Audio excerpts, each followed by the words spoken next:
فريد شاب يسكن في المدينة، بينما مكان عمله بالريف.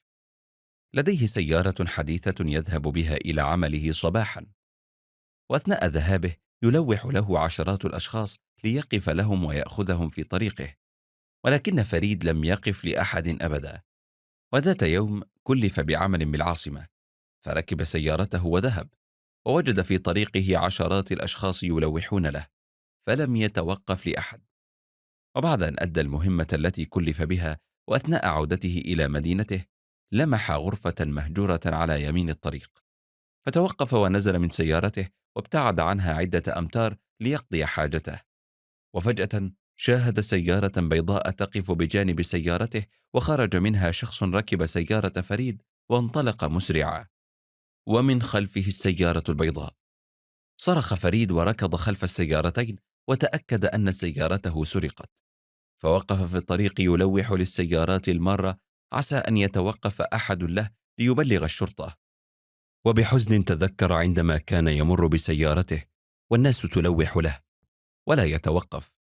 لقد شعر بالذنب وتعهد أمام الله من تلك اللحظة بأن يقف لكل من يستوقفه في طريقه. وفي هذا الوقت جاء رجل كبير في السن لديه سيارة متواضعة، وتوقف له بمجرد أن لمحه يلوح له، فشكره فريد كثيرا. فقال له الرجل: لم أفعل شيئا يستحق كل هذا الشكر.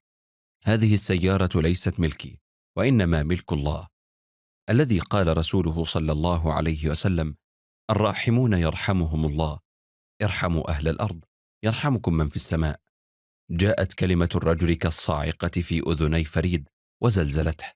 لقد علم أن الملك كله لله، وتاب من أفعاله وأقواله، وقدم بلاغا عن السرقة إلى الشرطة التي اتصلت به بعد أسبوع، وأخبروه بأنهم ألقوا القبض على السارقين وأعادوا له سيارته، فحمد الله كثيرا وأصبح يتوقف للناس دون أن يطلب منه. قل اللهم مالك الملك تؤتي الملك من تشاء وتنزع الملك ممن تشاء وتعز من تشاء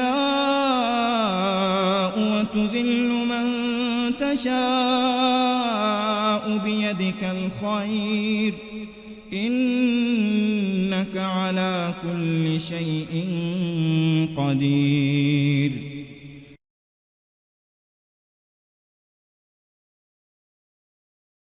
شكى رجل إلى الحسن البصري جذوبة الأرض واحتباس الماء عنها، فقال له الحسن: استغفر الله.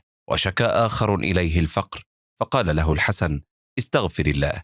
وقال له آخر: ادعو الله أن يرزقني ولدا، فقال له الحسن: استغفر الله. وشكى إليه آخر جفاف بستانه، فقال له الحسن: استغفر الله. فقال للحسن أحد الجالسين في دهشة: أتاك رجال يشكون أنواعا فأمرتهم كلهم بالاستغفار، فكيف ذلك؟ فقال الحسن: ما قلت من عندي شيئا، إن الله عز وجل يقول في سورة نوح: فقلت استغفروا ربكم إنه كان غفارا يرسل السماء عليكم مدرارا ويمددكم بأموال وبنين ويجعل لكم جنات ويجعل لكم أنهارا. فقال الرجل للحسن البصري: أما يستحي أحدنا من ربه؟ نفعل الذنب ثم نستغفر، ثم نفعله مرة أخرى ثم نستغفر، وهكذا. فقال له الحسن: أمنية الشيطان أن ينتصر عليكم بهذا، فلا تتركوا الاستغفار أبدا.